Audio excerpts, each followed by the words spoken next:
Right. Joining me is a former congressional candidate from last year's midterms, the one in which Republicans thought they were going to get their red wave, but that ended up not materializing. Please welcome to the show former congressional candidate Wendy Nevarez. I hope I pronounced that right, Wendy. Yeah, it's Nevarez, but it was Nevarez. very close. So, why don't we start? Tell me about what it was like to run for Congress, because it's very hard to like throw your hat in the ring in that way, and it's something I don't think I'd be willing to do. Well, for me, it was a really large commitment. One, because I have four children. At the time, I worked for the Social Security Administration. So, due to the Hatch Act, I actually had to resign from federal service in order to run. But no one had really questioned him too much from the party standpoint. And I just thought, Lord help, somebody's gotta get in there and get this kid out of here because he's not representing us. And quite frankly, towards the middle and end, he was embarrassing us.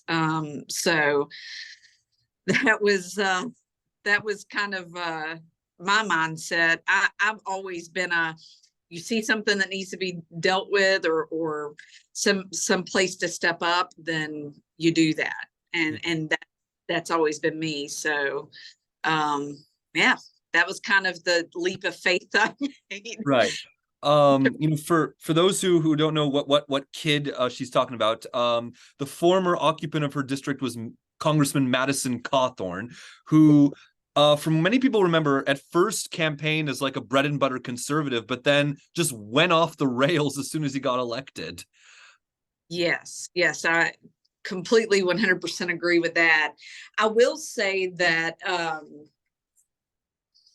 it was an upset. Obviously, we had Mark Meadows and the quick with resignation at the last minute, with his wife's friend jumping into the race. And so between him and her, it ended up in a runoff. So I really don't think anybody thought he had a chance. Yeah, I think there in the 2020 there was thought that it was going to go the other way because he placed second in the first round. Yes. And I'm going to put my plug in there. This is why we need ranked choice voting. Yes. Yes, I'm glad someone said it.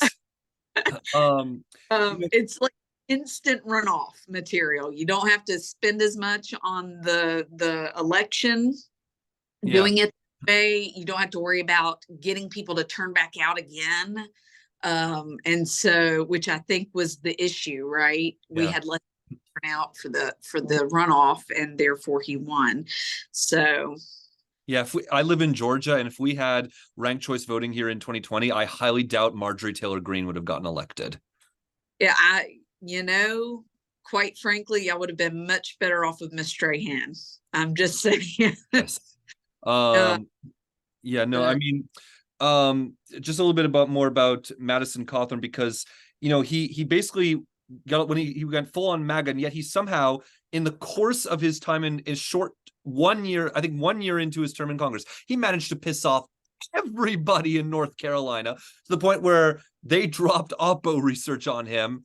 That I have my own thoughts. Like I think some of that Oppo research, I think was valid. I think others I made me feel a little bit for him. I'll just say, I would agree. I think it was an Axios reporter or the Daily Beast or something. I can't remember, but after one of our debates, in which he didn't show up for, they had asked me about some things that had come out that were quite questionable, and I'm going to leave it at that. And I said, I'm aware of things, but that is not my place. That's somebody's personal business. I will say that there were times I felt for him simply because he, I believe he needed some mental health, and some counseling, and mental health counseling.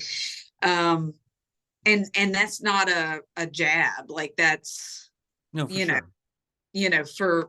for anybody who's went through a lot of traumatic things in their life, and obviously losing the ability to walk is a huge deal. Yeah. But I think there were other factors in his life that probably need to Yeah. be dealt with compassion and empathy. That aside, we all have trauma, and it doesn't give you the right to be a jerk to people. Exactly. You know, I heard it said by someone that, because I think Madison Cawthorn at the time was the youngest person ever elected to Congress, or like maybe close, but The second youngest, I believe. Yeah, yeah. there was. And yeah, there was worry among some of my young conservative friends that like he would basically make all young people who want to look for Congress look bad. And because the truth is, not every young person who runs for Congress is like him. Agreed. And I think that's a huge trend across democracies all over the world. I just recently was listening to NPR, and they said something about silver democracies, right? Where unless you've been in it long enough and have enough money, which typically tends to be older people, then it's very hard to be a representative of your age group, or whatever, in democracy. And Yeah. so that, I think that is a disservice. I would never say judge a whole group of people based on one, obviously. Yeah, So he would definitely not be the person to judge for people in their 20s and 30s, by no means. for So sure. I've heard that North Carolina, by the way, your state is at the speaking of voting practices, not just our ranked choice voting, but also redistricting. Your state is at the center of a redistricting battle this year now. yeah, so the Supreme Court just struck down the whole independent state legislature theory, Right. 6 to yesterday, and which is good. However, a lot of money and a lot of time was put into making sure the entire state Supreme Court is got a conservative majority. So I'm not sure, I'm pretty sure that it'll go in the favor of however the GOP would like for it to go Yeah, this next round. So um, it was a nice win, in one way, and then in others we have to look forward to the future. So yeah, for sure. But Democrats in North Carolina at least look like they're still alive and kicking, because they have the Democratic governor, I think, got reelected 2 years ago, I think by what, 4 points? So I believe so. However, he's not able to go forward. So we have two people on the Democratic side, and I can't remember how many. I know the lieutenant governor is running my goodness. as well. Wendy, I have to point out that last year, what's going to happen in North Carolina this year already happened in Pennsylvania last year, where you had like a moderate Democrat and a crazy Republican. I hope it doesn't repeat in North Carolina this year, but it's looking like it's going to go that way. Well, yeah, we'll see. We'll see. It does look like Mark Robinson will get the nomination, Yeah. and then we'll have to see who gets it on the Democratic side. So, Yeah, no, it's ironic. You have it's like what happened in Pennsylvania, for those of who are not aware, is that Pennsylvania was Democrat Josh Shapiro versus Republican Doug Mastriano. It was a lineup of a Jewish Democrat versus a Republican who had made anti-Semitic comments in the past. And that's exactly what's about to happen in North Carolina. Mark Robinson, I think, said Jews control Hollywood, blah, blah, blah, blah, blah. And the Democrat, it's looking like it's going to be Josh Stein. So, Jewish Democratic Attorney General. Let's clarify that. I'm genuinely surprised history is repeat. I mean, not surprising. I think most people saw this coming. It's just, as a conservative, it is depressing. it is very depressing. It would be nice if hypocrisy wasn't like laced into everything that Mark Robinson is. But pretty much everything he says he stands for, he actually does in action the complete opposite. So How many times have let's I heard that before? right. Well, and this is just, a little thicker than most politicians. um, I would say for you had asked me about my candidacy. It's a shame because I have a public service heart, and I know a lot of candidates say that. I was a horrible candidate because I was so honest. Yes. Actually, I got introduced to you because of a group I was part of called Principles First. They were talking a lot of good things about you. Yeah, and Heath Mayo and that group is awesome. I've been to the summit twice. It's where normal Republicans and conservatives live. it's Yeah. the it's the alternative to CPAC. And I would suggest anybody go to their website and check out their 15 principles, because even if you're not if you don't label yourself a conservative, or you're a Democrat that leans just, slightly to the left of center, I mean, you're going to be able to check off more than half of those things, because it's just simple, basic institutional beliefs in our society, in our country, like how we were founded. They weren't things that were really debatable in the Right. beginning. And Like, and honest. to give people a sense of just the range of different opinions that you can find within Principles First. I actually had a candidate on the show a couple of years ago who was running in Texas. He was anti-Trump and all that, but he was also in favor of reducing legal immigration, and he had philosophical and sociological arguments in favor of that. We were on opposite sides of that debate, obviously, but he really argued his case about that. Yeah. So there's a range of different opinions. You may have heard of him, Michael Wood. He ran in Texas seat. Mm-hmm. Yeah, I've heard the name. Yeah, The name. so it's not like this is a Principles First really is a big tent for people who who may are considering joining the conference. It really is. And I would go if I could afford to travel right now. Yeah, it's a little bit of an expense, but definitely worth it. And lots of people there from all over the spectrum politically. So I would say, going back to my run, it's a time commitment for anybody who's thinking about doing it. I enjoyed meeting new people, and I was respectful of those people who didn't agree with me. But a lot of times I come up against people on the far right or the far left that um, didn't reciprocate that. Yeah. Uh, and so taking that higher road is a constant emotional drain. Yeah. So a lot of energy and time. I will say it's worth it. I met so many people, created community and network with it. And so that's always a good thing, but definitely, it's definitely disheartening the way that the two-party system is set up. And again, I'll go back, ranked choice voting kind of reduces the power of the party and puts the power back into the people. For sure. And just so you know, where I'm from in Canada, the Conservative Party picks their leaders with ranked choice voting now. Oh, awesome. That's Like, great. see, in Canada, it's a little bit different. The parties kind of have more control over who they run than in the US. Yeah.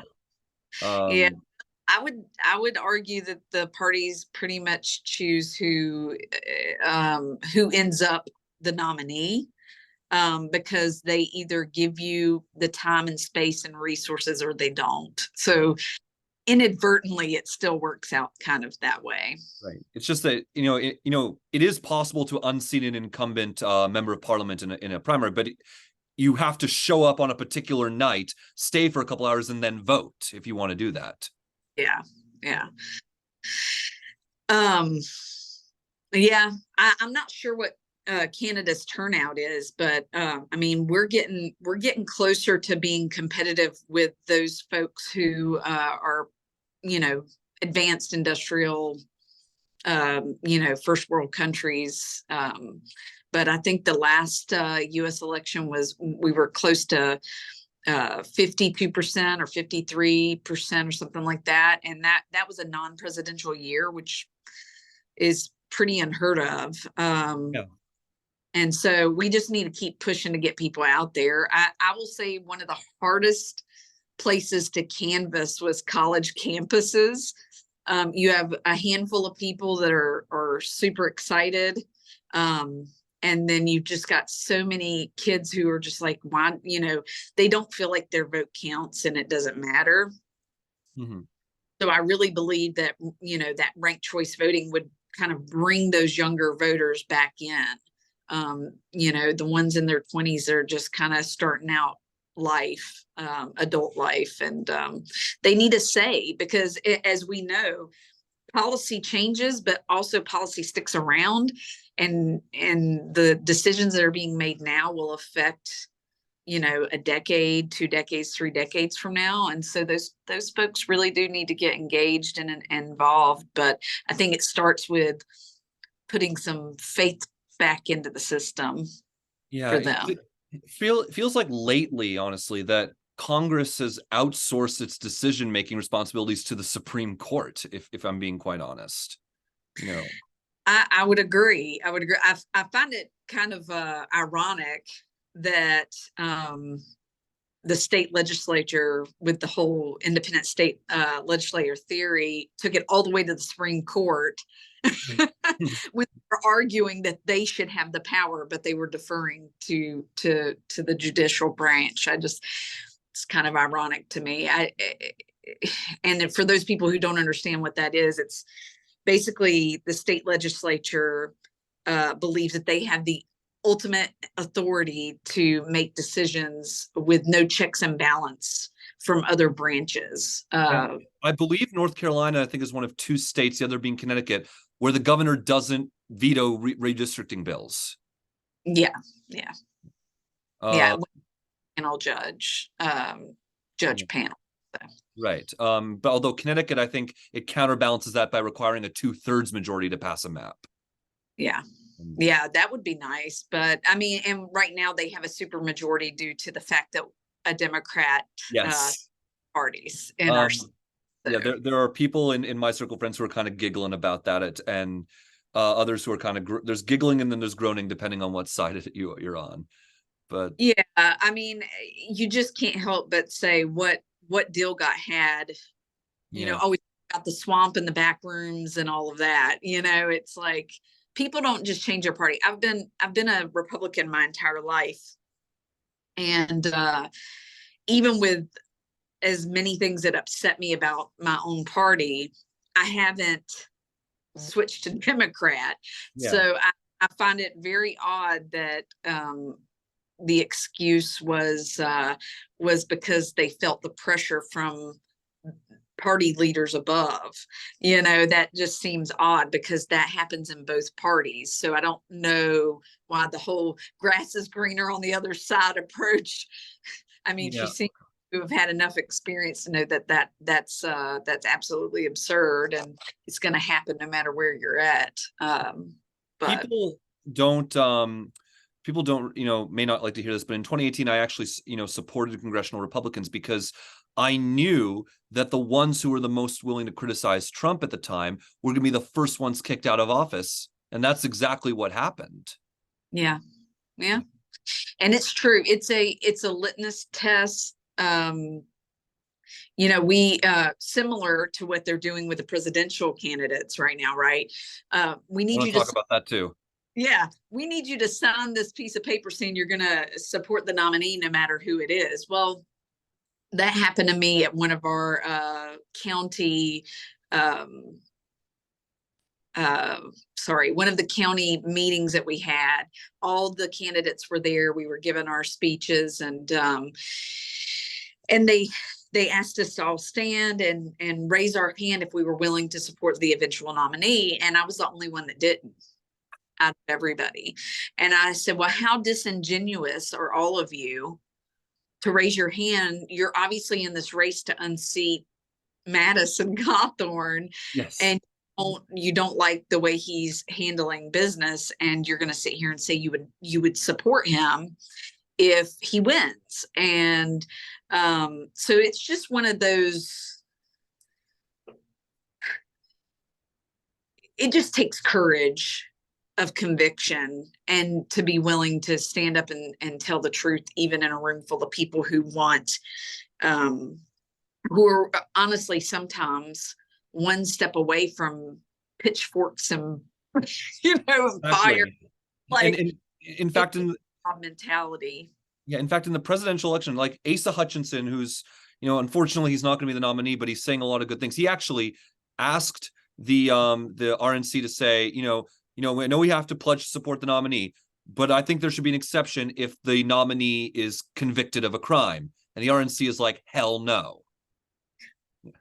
How hard is that? Aren't, like, when I joined the party, when I registered to vote, we were the party of, law, the rule of law. Like, do we not still support that? That just blows my mind that we would have somebody convicted of a crime and you're still willing to support this person. They clearly don't care what the law is. And this is why we see so many negative things happening right now throughout our country over the last decade or so. I mean, words matter, actions matter. And if the leader of the party and the free world is doing as they wish, regardless of the consequences, because there are none, or perhaps maybe there are some and we just look the other way, that's why you see what happened in Brazil and in Turkey. And, you just see all these things are like, why not? And then all of a sudden your democracy starts to crumble. And it's no longer the will of the people. And it's scary, and we came very, very close to it. So I would say though, with Brazil, like you were picking between a snake and a scorpion, and it just so happened the snake won. Yeah.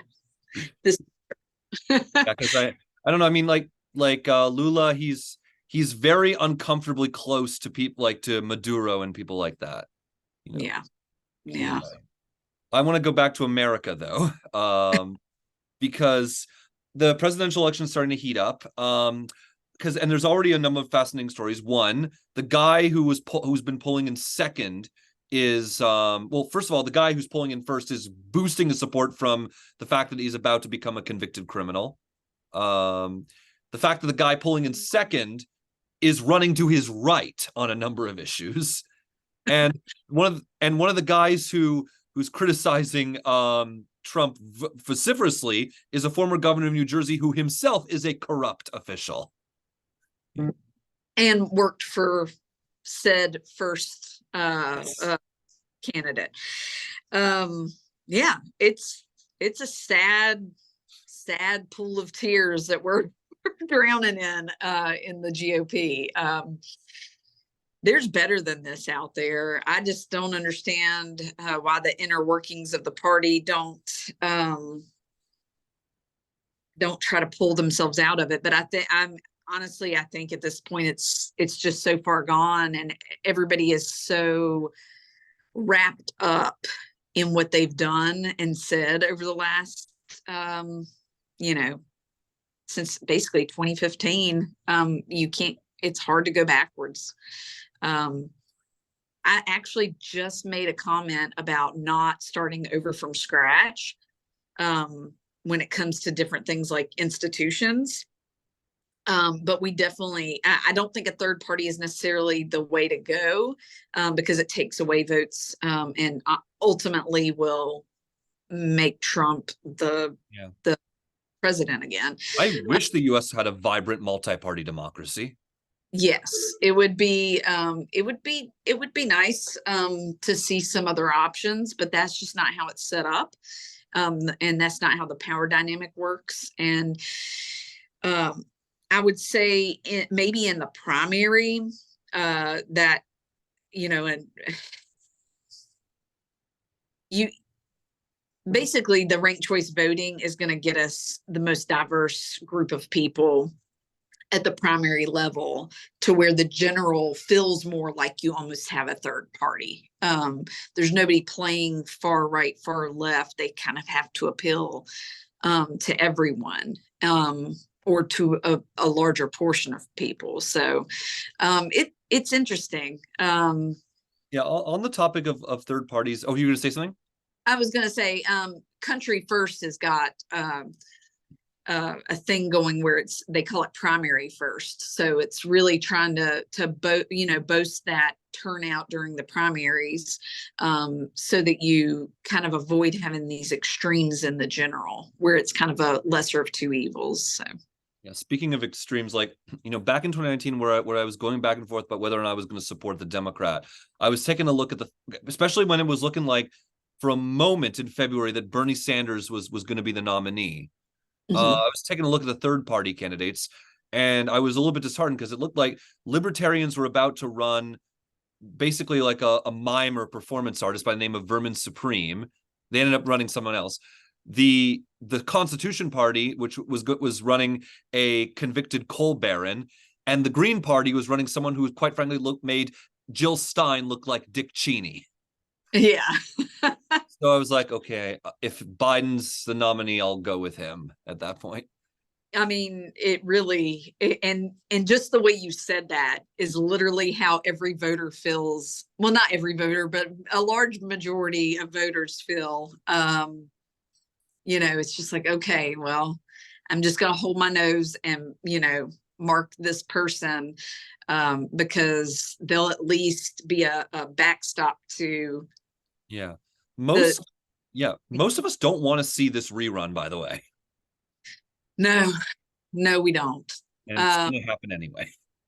It likely will. I don't, I don't know. I'm not much predicting things, so I don't know what will happen with all these criminal charges that right. are If he's convicted, is he even still allowed to run? I'm sure that the GOP will argue that he is. So I don't believe it says anywhere that you can't. I know there was I was about to call him a gentleman, but sitting in jail. George Santos. Oh well, no, not him. But not him. But I think it was up in Minnesota or somewhere up north. But basically, he won his election while he was sitting in jail, and then he took office. Yeah, I mean, the only other crazy story I heard was apparently back in 2000 in Missouri. Like, there was a Democrat who was running for the Senate, and he died 3 days before the election, and he got elected anyway. I mean, yeah, you would think that they could put that information out, but I mean, at that point, the ballots are printed. Like, you can't do much about it. Yeah, it's interesting. It's very interesting.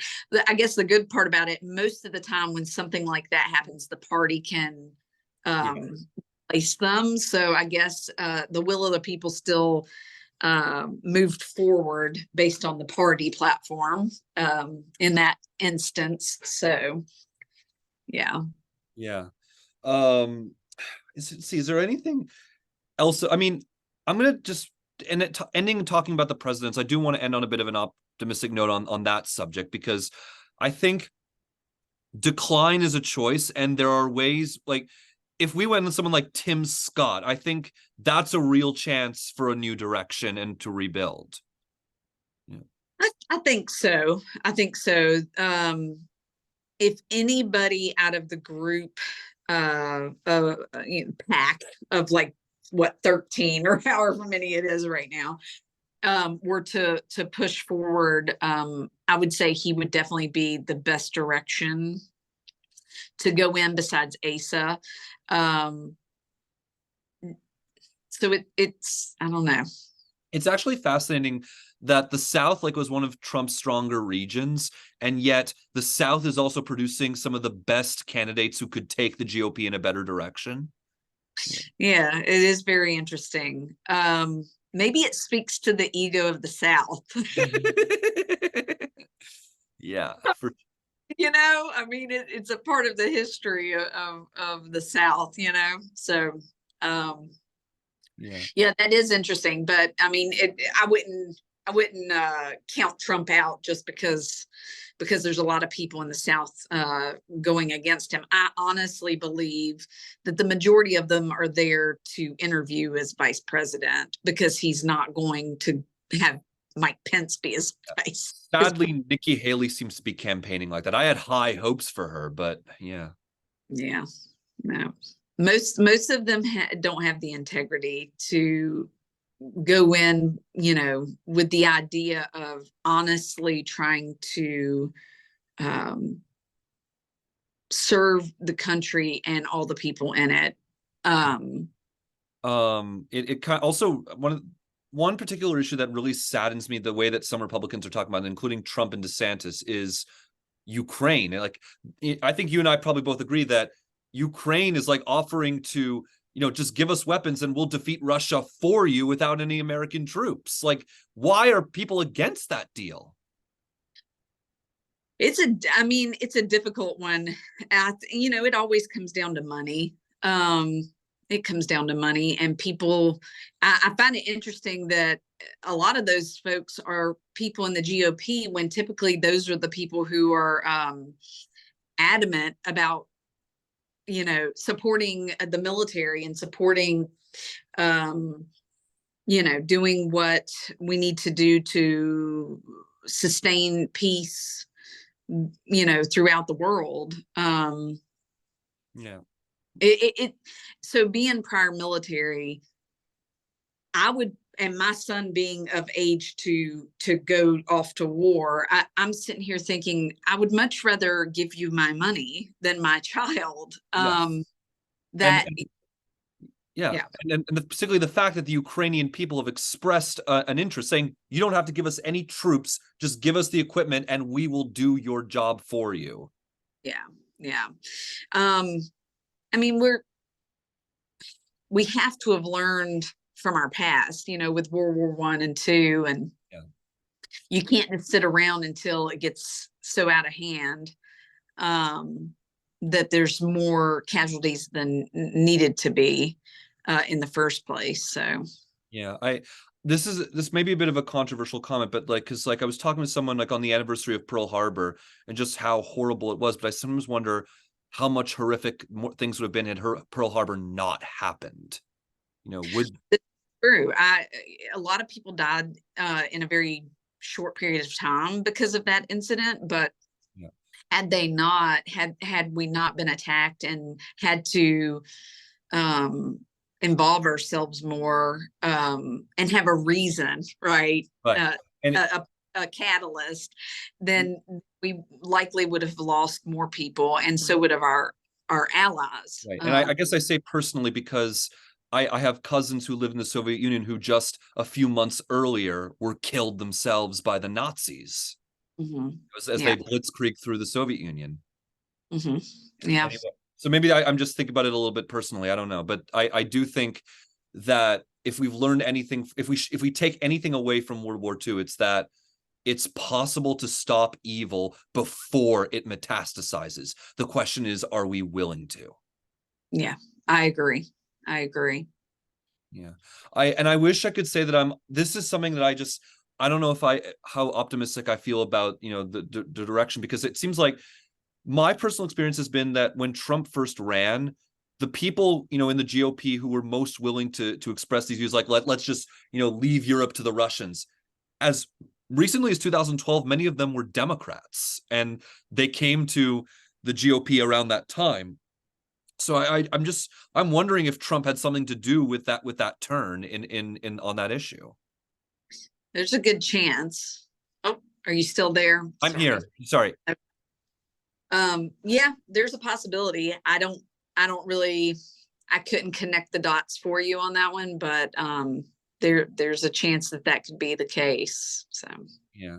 I mean, it's interesting. I really do want to I mean, the good news is I think that Ukraine, I think, has been a wake-up call. I think there are people who were complacent, like, back in 2017 there were like a lot of voices calling for the withdrawal from Afghanistan.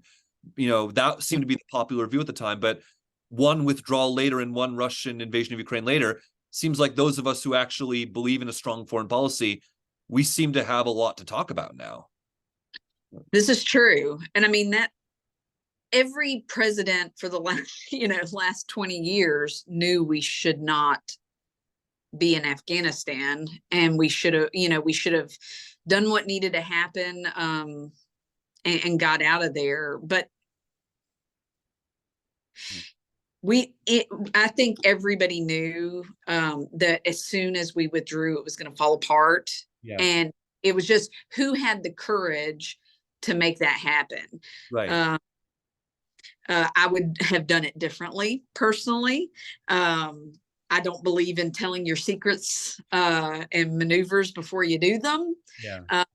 Why 13 service members died that day, in my opinion. But we're not there, and we see how it turned out. And what's beautiful about the Ukrainian people and what you had, before you mention that, I just want to just say something quick on Afghanistan, which is I think Mhm. the saddest thing of the whole thing was the people, the Afghan people who worked for the US military, whom we made promises to, that went unfulfilled, and now many of them are running for their lives. Yes. Why would Yes. anyone trust us again after that? Exactly. That is, I mean, I've heard several stories, of where people are basically hiding. They're having to leave on foot in the middle of the night, and things like that when the withdrawal happened, or just trying to get their family out, so that they don't suffer the wrath of what the decisions they made. But going back to Ukraine, that just shows you, it's like, you don't have to show up, you don't have to set up shop. We're strong enough people. We want this enough to do it ourselves. We just need a little ammunition, basically. Yeah. And pun. So that I respect, and I think you would think that both sides of the aisle could get on board with that, So right. especially for a power hungry, person like Putin, who will not stop until he gets everything he wants. So There's a whole conversation we could have, about the fact that the Kremlin uses propaganda that appeals to some of these like right wing types, particularly on trans issues and stuff like that. But I know we're running out of time, so nope. I think we should. I definitely want to have you back, to talk more about this. I want to give you a chance to plug where people can follow you and what they should be paying attention to. Yeah. So I'm on Twitter, like most people who have things to say about politics. So that's Wendy for WNC. I don't believe I've changed the handle. And I, follow principles first, follow country first. Make sure you tune in to your local government, because that's the government that affects you the most. Whether it's your county commission or city council, and just get involved. You don't always have to donate dollars. You can donate time. Knocking on doors and calling people is something that every good candidate needs, a huge staff of volunteers, to make happen. So just get involved, and that's really the biggest thing that I can say is we need everybody's voice. We do need everybody, and we also need more candidates like you and Wendy, who are willing to put their hand in the ring. So if you're ever thinking of getting involved, don't wait out on it. Get involved, because I think we all need people like you. Wendy, thank you so much. Thank you.